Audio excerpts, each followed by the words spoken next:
Hi everyone. As the world hurtles towards advanced human-level AI, what does the future hold for us? Will AI take all our jobs, replace us in all cognitive capacities, and sap our will to achieve? How can we ensure that humans continue to thrive? And what can we do to make that outcome more likely for us personally? Keep watching as we explore this important topic. This video has 3 parts. What will the world look like? All systems red, and transformation of purpose. Part 1. What will the world look like? When it comes to human-level AI, or AGI, there are tons of questions you should probably be asking about what will happen when it arrives. Of course, the biggest questions are existential questions. How do we ensure that the AI embodies human values? How can we be sure that AI won't destroy us, either intentionally or accidentally? Let's suppose, though, that extinction isn't in the cards for us for the moment. We can talk about that in another video. In this one, we'll talk about what happens if AGI is introduced to the world and it more or less goes as planned. How could we ensure that humans continue to thrive? At an individual level, what should you, the viewer, expect? And is there anything that we as individuals can do to ensure a better outcome? I've talked to many people about AGI and responses vary greatly. Some people see it as a slow motion catastrophe, of course. Others think it's the dawn of utopia or living forever. Regardless of what happens, however, the advent of AGI would begin a period of great change. And it's hard to understand that at a macro level, but also at the micro level, at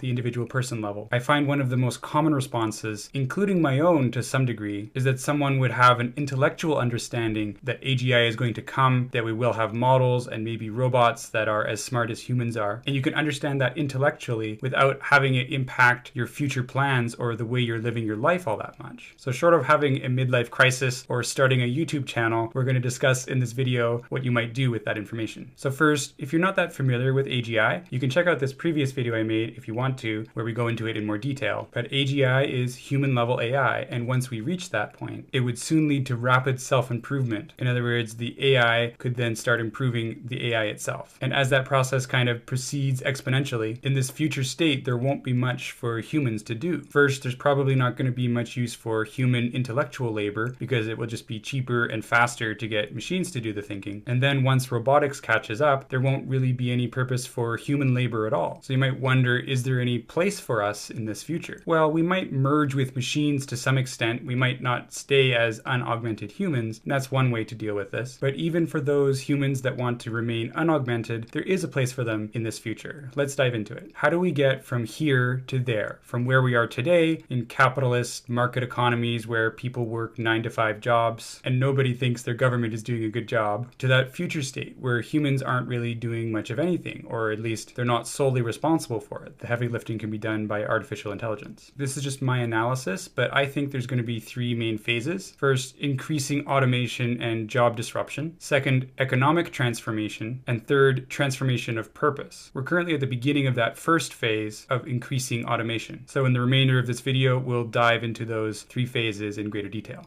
Part 2, All Systems Red. In case you're curious, the title All Systems Red is a reference to the amazing novella by Martha Wells. I've read all the books that Martha Wells has written, and I highly recommend all of them, but especially All Systems Red. It's a great place to start if you haven't read any of her books, and it's quite short and easy to read. In that book, you also have late-stage capitalism gone awry, and you have humans as well as robots running around. But the robots are actually pretty mistreated because they don't have legal standing as people, even though they're conscious. And the novella follows a main character who is a robot who loves watching TV shows and tries to always get out of work just to have more time to watch TV shows. Anyway, it's an interesting counterpoint to what we're discussing in this video, where we're thinking about, are AIs going to become more powerful than humans? Are they going to start becoming in charge? Are they going to subsume some of the tasks that humans are doing? Because in that novella, you actually have the opposite. Humans are in charge and robots are the ones doing the most human things of all, like binging TV shows. Anyway, back to the topic at hand. I mentioned that first phase would be automation and job disruption, and I don't think I have to explain very much here. Many services are going to become 10x or 100x cheaper very rapidly. And instead of a company paying tens or hundreds of thousands of dollars for a person's salary, they can just use a model. Better yet, they can build a model and then replicate it essentially for free and have 1 million copies running if they really want to. It's unclear how many systems, when they start to get automated, will continue to have a human in the loop. That would be ideal from a productivity perspective, because there are things that humans are better at right now, and there are also going to be things that AIs are a lot better at. Right now, for example, if you're a programmer who's using GitHub Copilot, then that AI system makes you 55% more productive, at least according to Microsoft. While I personally believe that most tasks are best done by human-machine hybrids, that still means that fewer humans are needed to do the same jobs. Under normal circumstances, this job loss could be offset by new job creation, but when new jobs start to get created, we're probably going to be tackling them with AI as well. And there have been studies, I think by the World Bank, that did show that there'll be a negative in terms of the number of jobs available for humans because of AI. Let's talk a bit about the second phase now, the economic transformation. So as you have an increasing number of people that don't have a job anymore, they're going to stop participating fully in the economy because they won't have the income to maintain their former spending patterns. That means that governments are likely going to have to expand the social safety net, the unemployment benefits, and that sort of thing. Universal basic income, or a fixed amount of money given to everybody, is likely to be enacted in some places, though I wouldn't bet on the United States being one of the initial adopters. And with people having less money, spending less money, that's recessionary pressure on the economy. You're reducing the aggregate demand for goods and services, which is basically what happens during a recession. On the other hand, because of automation, goods and services should start to become much, much cheaper. So us humans, even with a small UBI payment, will have increased real wealth, even with the small amount of money in numerical terms. These two processes, people having less money and goods costing less, are unlikely to perfectly balance each other out. There's going to be friction, etc. along the way, but more about that later. To get an idea of the scale of what would happen, we can look at other times when economies were stressed. The Great Depression in the 1920s, for example, was characterized by huge job losses and crashing markets. In the US at the time, there was no safety net. It was basically pure market economics, and tons of people just couldn't get jobs. There was severe deflation every year for a couple of years, -7%, and worst of all, no one understood why the economy was failing. Macroeconomics hadn't been invented yet, and actually it was invented just at that time to study the phenomenon of the Great Depression. So if you don't know what's going on and you don't have measures prepared in advance, the economy is going to be in for a very rough time. As a kind of counterpoint to that though, consider what happened around the world in response to the COVID pandemic. Governments realized that this was very, very serious and it could damage economies overnight. So they basically handed out money, both to corporations and banks by setting interest rates to zero, and also to individuals. Even in the US, for example, which normally doesn't like handing out money to individuals, they sent stimulus checks to everybody. This went on for a fairly extended period, and therefore we're paying for it now in terms of increased inflation. But that's actually quite a reasonable thing to have happen. Instead of having a really hard crash, you essentially borrow a bit from the future, commit yourself to certain monetary policy for a while, but that's what governments can do, and that's what finance is really good for, allowing one to absorb unexpected circumstances. So even though the world wasn't very prepared for the pandemic in a medical sense, I would say that it was very prepared in a financial sense, and that's what prevented a repeat of the Great Depression, essentially. Taking this back to AI, the unmitigated introduction of automation and substantial job loss could be catastrophic if not dealt with properly, but governments have learned a lot over the decades. Even the US now has a social safety net of some sort, and in regions like the European Union, that safety net is impressive. Job loss is going to force that safety net to be expanded. There will be substantial political pressure to do so. In my opinion, I think all of this pressure is going to cause countries and political parties to continue to fracture more and more, which is not a good thing, but eventually all this abundance of AI is going to allow services to be created locally. You don't have to have long supply chains that are getting broken up anyway because of deglobalization when you can build an entire service just by using an AI system running in servers in your country or only one country. And presumably once technology like 3D printing starts to catch up, eventually then physical goods as well as services could start to be produced locally in this way. So I think there's going to be increased pressure, which is going to make all our politics and situation worse, but then that pressure will ease up as you start to reap a lot more of the benefits of AI. I do want to note that even positive economic stories often have side effects. For example, South Korea, one of the 4 Asian tigers, so-called because they're really small countries that have had economies that have really outperformed over the past decades, went through an economic miracle. South Korea had 7.8% annualized growth for 37 years, and that propelled them from an agricultural society into an advanced industrialized society that produces phones and TVs and all sorts of high-tech goods. However, there was a consequence to this industrialization and subsequent urbanization, which is that their birth rate became the lowest in the world. 2.1 is considered a stable birth rate. In other words, each woman needs to have 2.1 children in order for the population to stay at the same size. South Korea is at 0.84. So their demographics mean that the population is going to start shrinking really dramatically at some point. This was an unexpected consequence of all that urbanization. It became really expensive to have kids when you're living in the city, and I imagine it's quite disruptive to careers, so it can be really hard to maintain the same standard of living and other properties that a society wants for its people when all the jobs keep changing, which is what is about to happen because of AI, and which is what happened to South Korea even during its economic miracle. So what can we do as individuals to prepare for economic transformation? First, of course, being willing to adopt AI tools for portions of your job. They're not going away, so being open-minded about them and willing to invest time to learn is going to really pay off. And being politically active to push for legislative change. For example, to increase the social safety net or to introduce UBI when it becomes essential, and realizing that change will happen. It might feel more like the Great Depression than South Korea's economic miracle, but it's just a matter of perspective. All change is going to cause disruption. And I would say it's important not to worry about this in the long run because all humans will be in the same boat. These technologies are likely to be adopted faster than any technology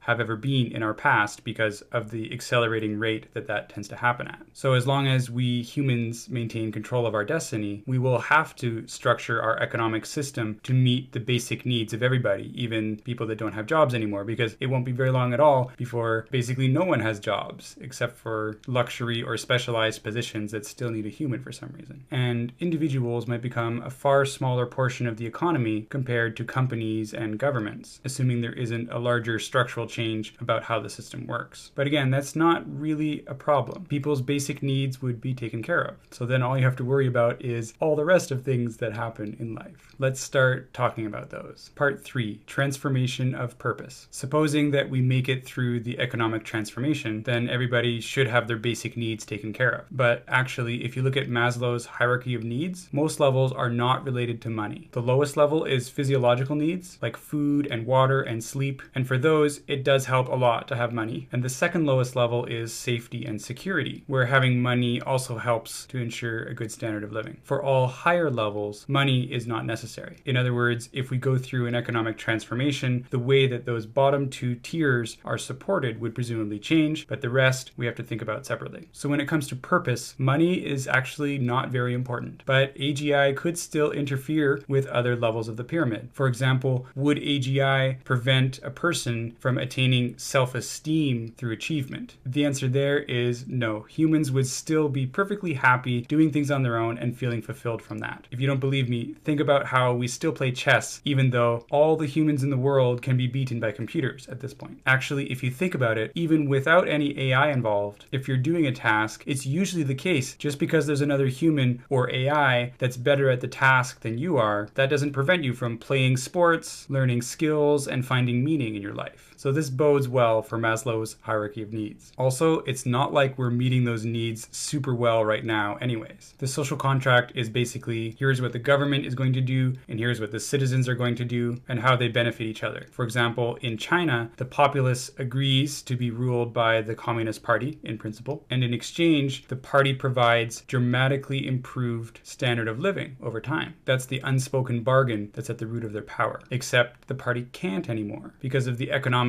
and demographic issues that China is experiencing right now. Similarly, you have really unaffordable housing in areas of Canada and the US, which also breaks that social contract that basically says you can be educated when you're young, you can have a good job in your working years, and you'll be taken care of when you're older or sick or disabled. But if you can't buy a house, then a key component of being able to live your life and have a family is probably not possible. Overall, you have many people having a lower standard of living than their parents did, especially in the US and the UK, because a lot of the wealth is concentrated in the hands of older people who are still living because they're living longer. This also breaks the social contract from the perspective of younger people. There's supposed to be, at minimum, economic security for all, maximum investment in people's skills and in the country's resources, and a broader sharing of risk. And when this doesn't happen, people feel disenfranchised, and there might be social unrest and that sort of thing, or political polarization. Social mobility is also at all-time lows. It's really difficult for someone in in lower income brackets to become wealthier. So all of this means that currently achieving your purpose is a little harder than it sounds. So as we write a new social contract involving AI, where citizens don't have to use their time, their labor to actually survive in the world, they'll have a lot more of their time to try to address those higher levels of the hierarchy of needs. In terms of preparing for this, preparing for transformation of purpose, as I was calling it, I think the first question is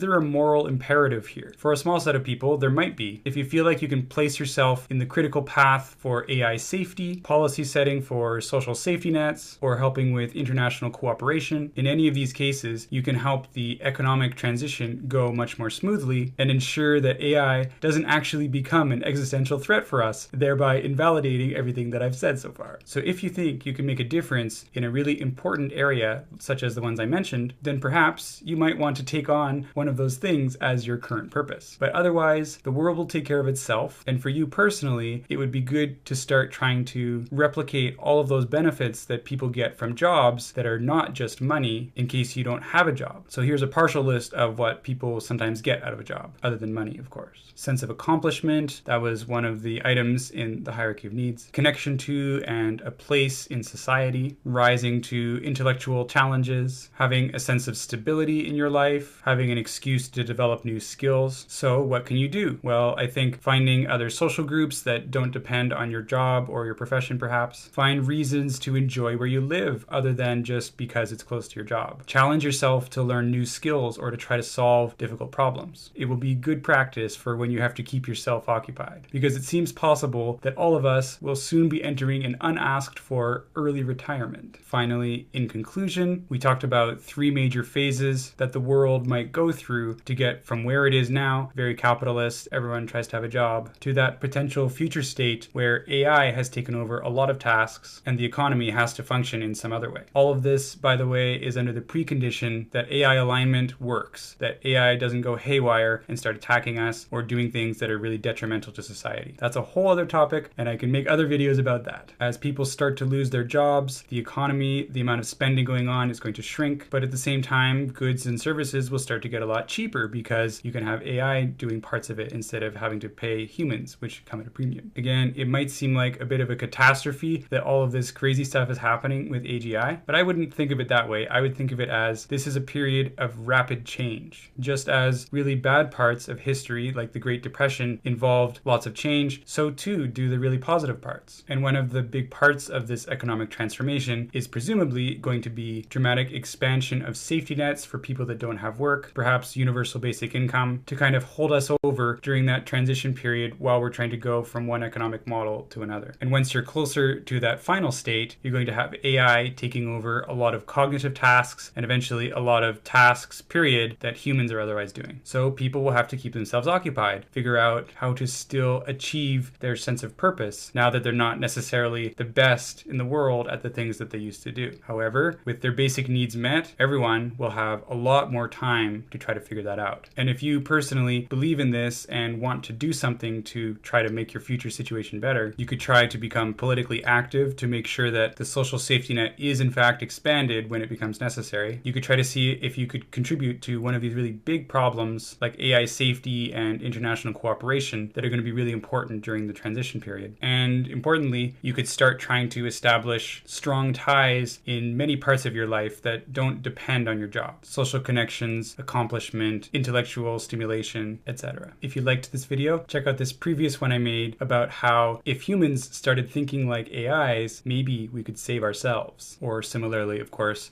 if we embrace AGI and things go well. Well, that's all I have for today. Thank you very much for watching. Bye.